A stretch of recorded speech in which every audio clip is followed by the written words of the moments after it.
welcome to RC Arsenal. Today I'm going to talk about my first impressions and review on running a completely stock 1/16 brush slash.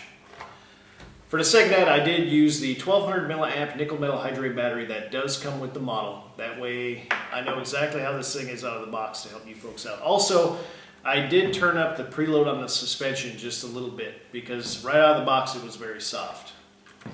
So I didn't have it completely loaded up. If you do that, if you adjust your pre-collar so that the truck goes all the way up, it's going to handle like crap. You're going to get a lot of crashes.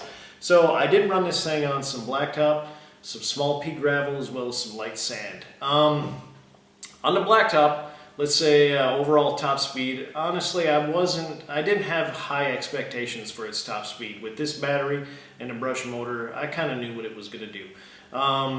It handled pretty well though. You can get into trouble. You try to turn the wheel too quick, you're going to do the flips and cartwheels with it, which you don't want that. I also ran it off some small transitions, you know, some small curb transition, little jumps.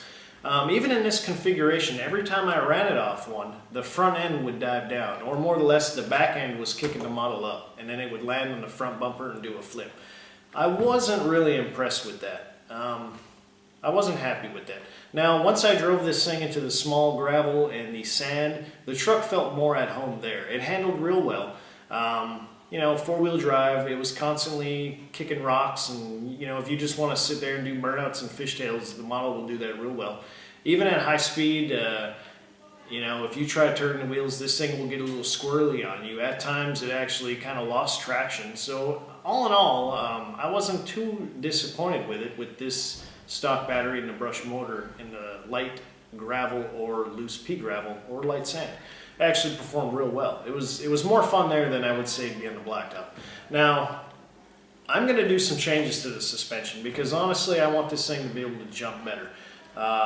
If you see any other videos, what I'm doing is trying to make good comparisons between this slash and a Revo on which model is better. I've already done a lot of upgrades to the Revo, and basically I'm at the beginning on this slash, so if you keep checking this channel out along the way, I'll show you what I'm doing.